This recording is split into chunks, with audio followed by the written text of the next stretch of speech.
क्रिया की कंटिन्यूटी का बोध होता है। इसमें आने वाले समय कौन सा क्रिया के रूप में जो कंटिन्यूटी का बोध होता है उसको हम लोग फ्यूचर कंटिन्यूअस टेंस में पढ़ते हैं। अब अगला है कि पहचान, अगला है पहचान, recognization of the sentence of this tense.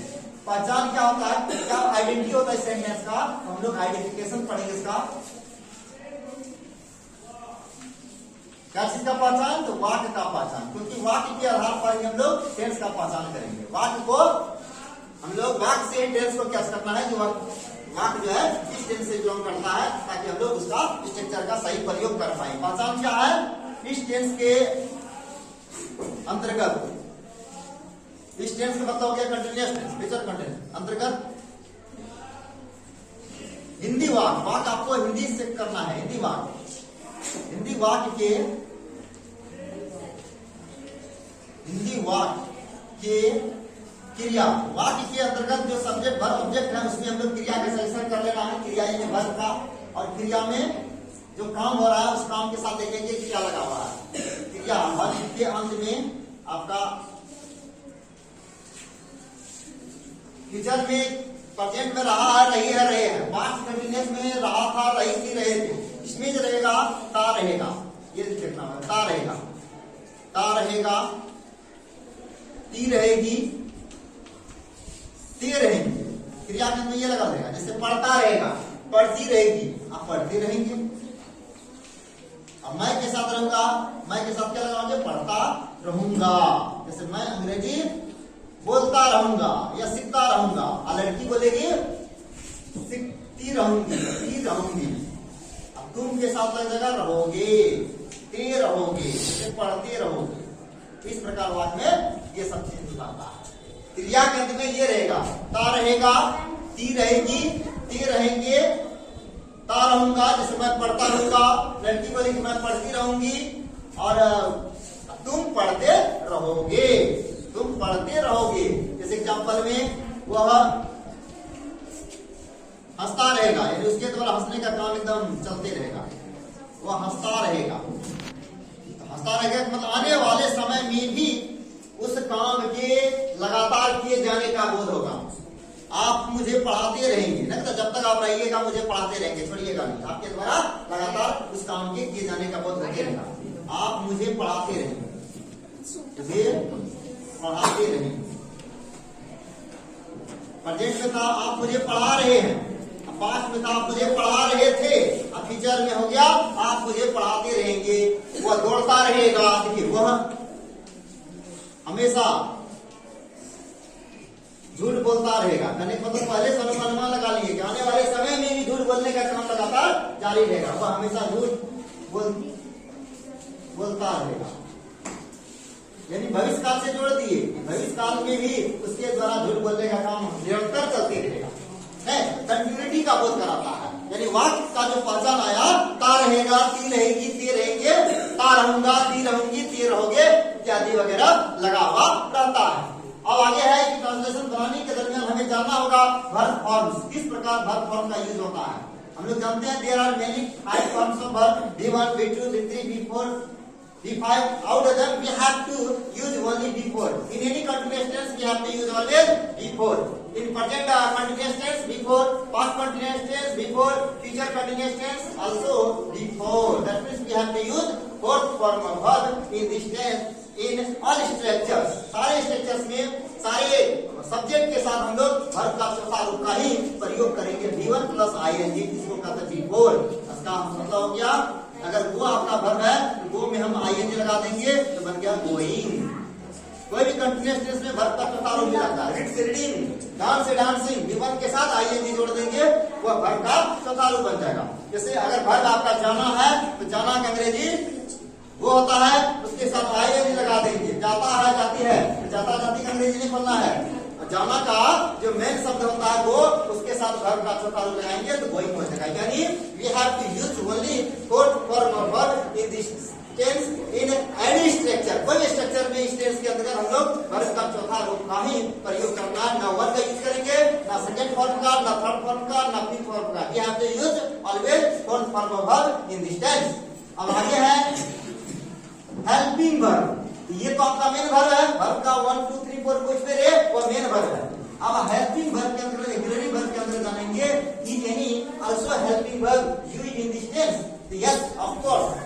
Helping verb is also used in this tense. Which type of helping verb? There are many helping verbs. There are future in present continuous tense we use is MR. In past continuous tense we use was were. In future continuous we use shall be and will be. This is the helping verb which used in this tense. Helping verb में हो गया आपका shall be या will be. shall be या will be का use करना है. ये दो हेल्पिंग वर्ब है जो कि इस टेंस में यूज किया जाता है, shall be and will be. We have to mind that shall and will be used according to the subject. If our subject belongs to first person, both number, that means singular number I, plural number we have to use shall be and will be used other subject. That means he, she, it, singular noun, plural noun, you, इन सारे के साथ हम लोग will be का use करेंगे. तो shall be और will be का यूज कहाँ होगा? तो देख लीजिए एक बात, इस पर यूज ऑफ shall be और will be. पहले भी हम लोग shall का प्रयोग केवल I और be के साथ लगाते थे, ठीक है. shall be का यूज होगा I के साथ और be के साथ, केवल ये दो सब्जेक्ट के साथ आप shall be का यूज कीजिएगा. shall be, use of shall be, I और be. अब इसके बाद है will be का यूज. देखिए कहाँ यूज होगा, use of will be.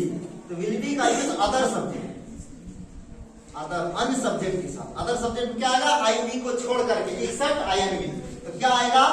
I we के छोड़ करके यू आ जाएगा, दे आ गया, ही आ गया, सी आ गया, इट आ गया, और एनी नाउन, चाहे वो सिंगुलर नाउन हो या plural noun, any noun, singular और plural, whether it is singular और प्लूरल, सिंगुलर एंड प्लूरल. चाहे कोई सिंगुलर नाउन हो, जैसे मान लो बॉय रहे या बॉयज रहे, कुछ भी रहे, हमको विल बी का ही यूज करना है. चाइल्ड रहे या चिल्ड्रेन रहे,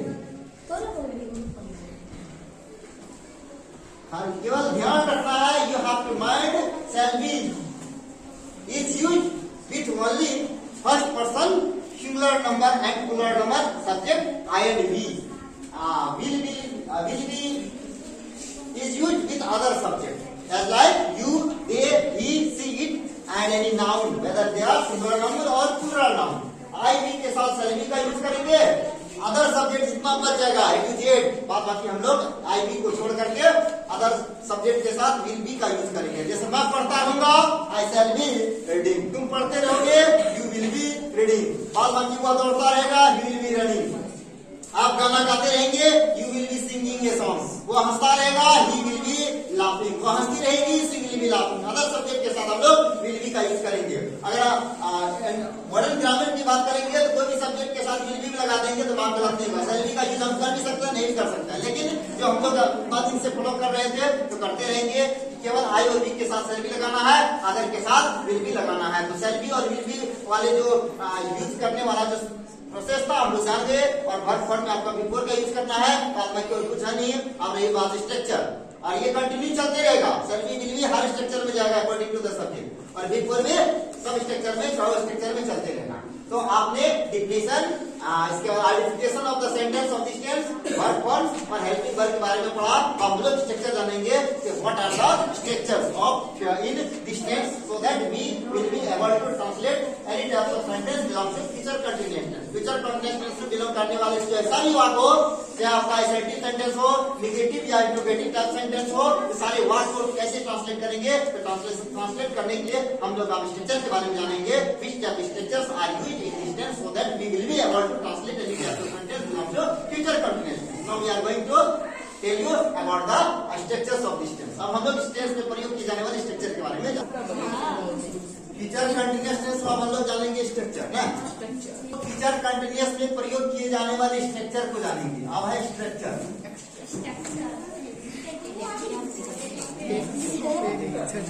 स्ट्रक्चर क्या होता है?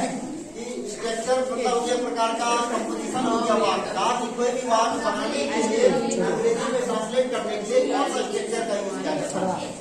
These type structures are used in this tense. पहला स्ट्रक्चर जो बदलेगा सेंटेंस के टाइप्स के आधार पर बदलता है. सेंटेंस अगर आपका अफर्मेटिव पॉजिटिव सेंटेंस है, एसर्टिव सेंटेंस, तो उसका स्ट्रक्चर अलग होगा. अगर नेगेटिव होगा तो उसका स्ट्रक्चर अलग होगा. इंट्रोगेटिव का स्ट्रक्चर अलग होगा, चाहे वह सॉफ्ट इंट्रोगेटिव हो या WH इंट्रोगेटिव हो, इसका भी स्ट्रक्चर बदलते रहेगा. स्ट्रक्चर नंबर 1 में क्या होगा? Structure of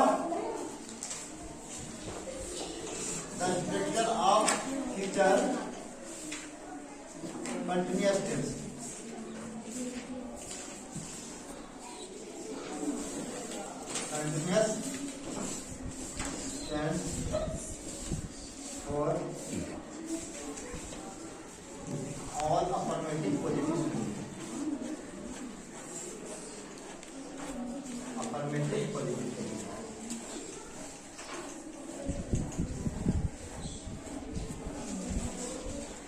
affirmative positive.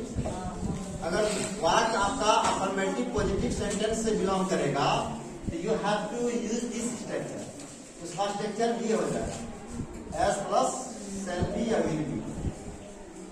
Cell be ऐसे हो गया सब्जेक्ट, सेल बी या विल बी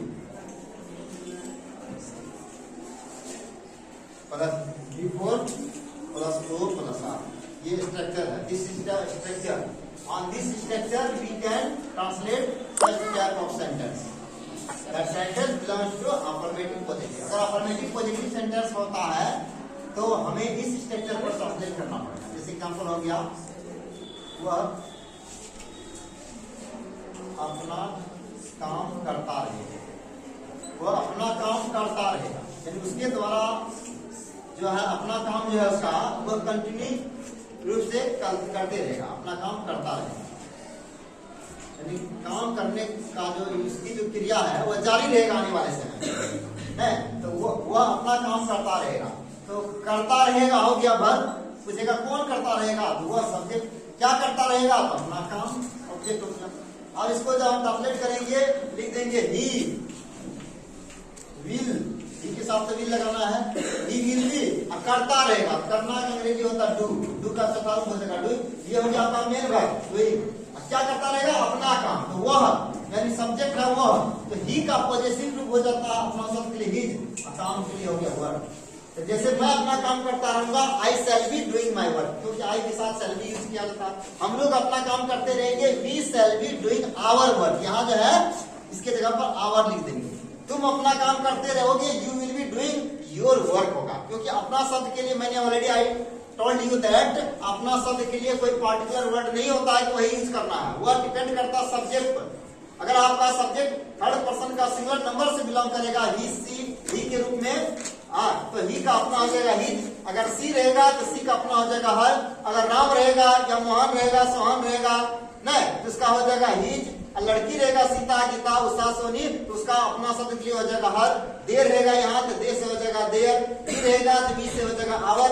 नहीं तो जो भी सब्जेक्ट रहेगा उस सब्जेक्ट का जो पॉजेसिव फॉर्म होता है उस पॉजेसिव वर्ड ही अपना शब्द का मीनिंग को वो शो करता है। ठीक है, तो वह अपना काम करता रहेगा। He will be doing his work. जब रहेगा हम लोग इस विद्यालय में पढ़ते रहेंगे, यानी आने वाले समय में भी हम लोगों के द्वारा पढ़ने का काम चलते रहेगा, लगातार चलते रहेगा। हम लोग इस विद्यालय में पढ़ते रहेंगे।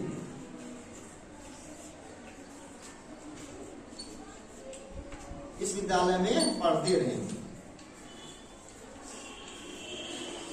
इसका लिखेंगे बी, तो बी के साथ शैल बी तो लगाना ही है। We shall be reading, we shall be reading. कहाँ? अपने विद्यालय में। इन आवर स्कूल नहीं है, अपने नहीं है, खाली विद्यालय में है। इन दिस स्कूल, जब अपने विद्यालय में रहता तब इस विद्यालय में इन दिस स्कूल बस हो गया। We shall be reading in this school. हम लोग इस विद्यालय में पढ़ते रहेंगे। तुम खेलते रहोगे यू विल बी प्लेइंग। तुम भविष्य में पढ़ते रहोगे you will be reading in your future. आप अपने भविष्य में पढ़ते रहेंगे। नहीं तो इस प्रकार कहने का मतलब हो गया शैल बी या विल बी का यूज हुआ अफर्मेटिव पॉजिटिव सेंटेंस में।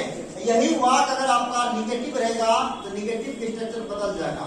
The structure of same sentence है लेकिन वह अफर्मेटिव पॉजिटिव है। और यही वाक्य निगेटिव नहीं वाला में रहेगा, इसका स्ट्रक्चर बदलेगा। The structure of future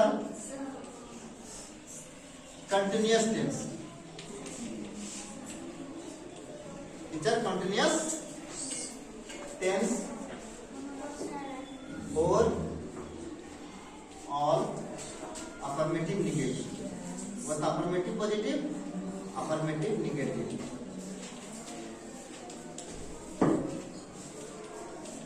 sentence अगर वाक्य आपका अफर्मेटिव निगेटिव सेंटेंस से बिलोंग करेगा, इसका स्ट्रक्चर हो जाएगा आपका स्ट्रक्चर में सब्जेक्ट प्लस शैल या विल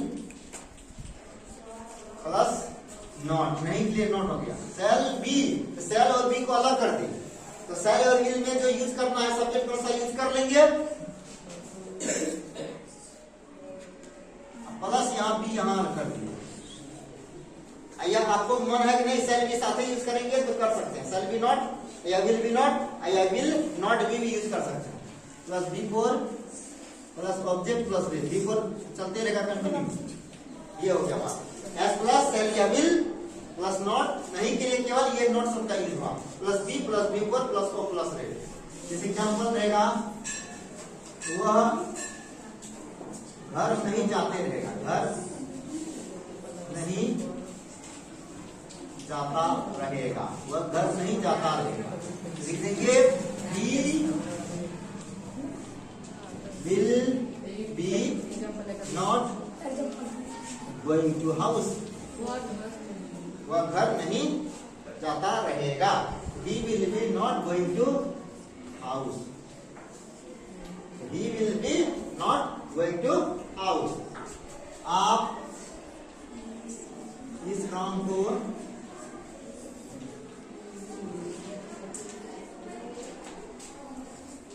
नहीं करते रहेंगे,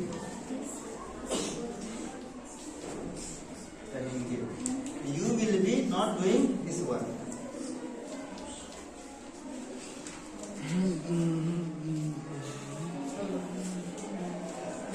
इस काम को क्या हो गया, this work, you will be not doing this work, आप इस काम को नहीं करते रहेंगे, you will be not doing this work।